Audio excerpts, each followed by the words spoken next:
Medical student একটা প্রশ্ন করছেন শায়েখের কাছে যে মেডিকেলে বেশিরভাগ মেয়েরা লেখাপড়া করে, তাদের সাথে পর্দা রক্ষা করা কঠিন হয়ে যায়।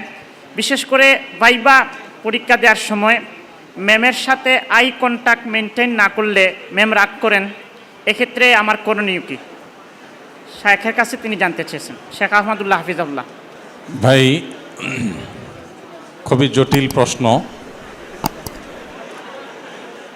জটিল এই অর্থে না যে এটার উত্তর আমরা জানি না, উত্তর সবারই জানা, কিন্তু ওয়াদাকাত আলাইনাল আরদু বিমা রহবাত, ইমানদারদের জন্য পৃথিবী বড় বেশি সংকীর্ণ হয়ে আসছে।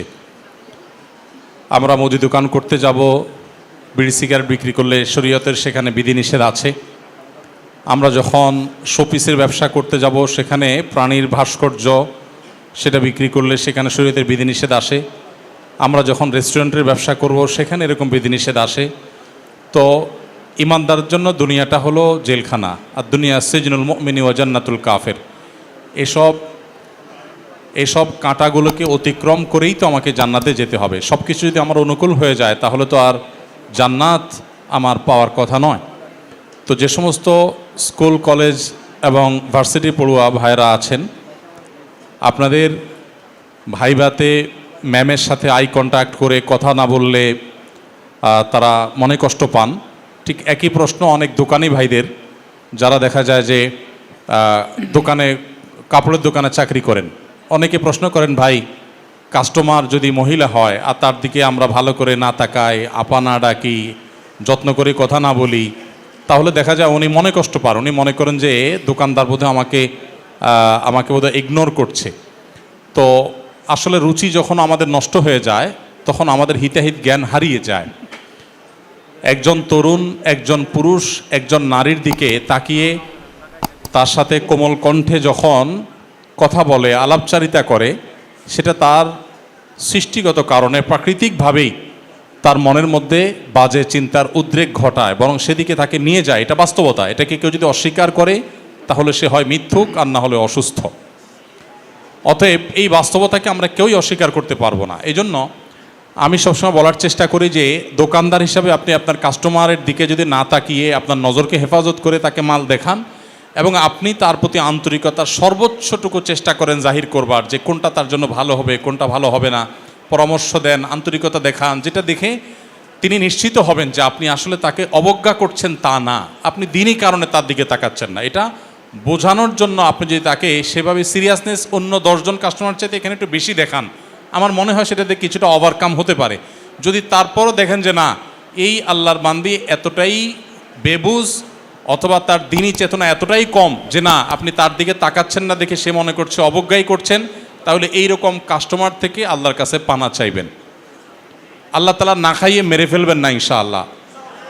আমার কাছে এমন এমন নজির আছে, 6 ফিগারের স্যালারি পাইতো, এখন 15,000 20,000 টাকা একটা ইসলামিক স্কুলে সায়েন্স পড়ান, এরকম টিচার একজন না একাধিক আমি চিনি ব্যক্তিগতভাবে। আল্লাহর জন্য তারা স্যাক্রিফাইস করেছেন। জান্নাতটা কি এত সহজে ভাই? আপনার যদি চাকরি চলে যায় যাবে, কিন্তু আমি হারামের সাথে কম্প্রোমাইজ করব না, এই মানসিকতা, এই দৃঢ়তা আমাদের মধ্যে থাকতে হবে। হেকমতের নামে বা ছাড়ের নামে হারামের সাথে কম্প্রোমাইজ করবার কোনো সুযোগ নেই, মনে রাখবেন। স্কুল, কলেজ বা বিশ্ববিদ্যালয়ে ম্যামের সাথে একই কথা প্রযোজ্য। আপনি বিনয়ের সাথে আপনার অপারগতা প্রকাশ করবেন, তারপরে যদি আপনাকে ফেল করায় দেয়, নাম্বার কম দেয়, দিবে, এতে আপনি মরে যাবেন না। আপনার আদর্শিক জায়গাটা আপনাকে শক্তভাবে ধরে রাখার চেষ্টা করা উচিত। কিন্তু এক্ষেত্রেও ম্যাম যাতে কোনোভাবে ভুল না বুঝেন, আপনি আপনার জায়গা থেকে বিনয়ের সাথে চেষ্টা করবেন। এই জন্যই তো শরীয়তের এই বিধিবিধানগুলো মেনে প্রতিকূল পরিবেশে জ্ঞান অর্জন করা খুবই কঠিন, কিন্তু সেই কাজটা আমাদের নানা কারণে করতে হয়। তো খোলাসা কথা হলো যে আপনি আপনার হারামের সাথে কোনো প্রকার কম্প্রোমাইজ করতে যাবেন না, নিজের সাধ্যের সবটুকুন দিয়ে চেষ্টা করবেন যে আপনার অপারগতাটা বোঝাবার।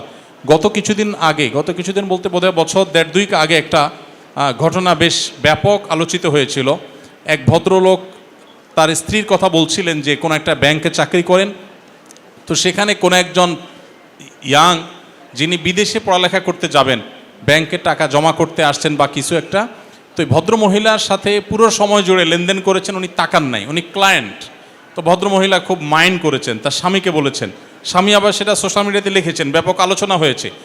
এবং তিনি উল্লেখ করেছেন যে যেই যুবক তার এখানে একটা মহিলার দিকে তাকিয়ে কথা বললে তার ইমান দুর্বল হয়ে যাবে আর তাকওয়া দুর্বল হবে এটা মনে করে, সে বাইরে যায় কী জ্ঞান অর্জন করবে? আপনি চিন্তা করেন রুচির দুর্ভিক্ষ কোন পর্যায়ে গেলে নিজের বউয়ের দিকে একটা ইয়াং ভালো করে তাকাই না দেখে তিনি মাইন্ড করেছেন। রুচি যখন নষ্ট হয়ে যায় তখন মিষ্টি বরং তিতা লাগে। তো ঠিক এই অবস্থা আমাদের সমাজে এখন বিরাজ করছে। তবে আলহামদুলিল্লাহ আশার বিষয় হলো এই সমাজের ব্যাপকভাবে মানুষ হালাল হারাম এবং পর্দাপোশীদের ব্যাপারে সিরিয়াস হয়েছে। আমি অনেক ভাইকে দেখেছি, অনেক বোনকে দেখেছি যে তারা ইউনিভার্সিটির টিচার ছিলেন, মহিলা মানুষ, দিনের বুঝ এসেছে, পর্দার সাথে তিনি তার কাজ করতে পারবেন না, তিনি ছেড়ে দিয়েছেন, তিনি নদীতে ডুবে যান নাই। আমি মনে করি তিনি আকাশে উঠেছেন ইনশাআল্লাহ। ধন্যবাদ।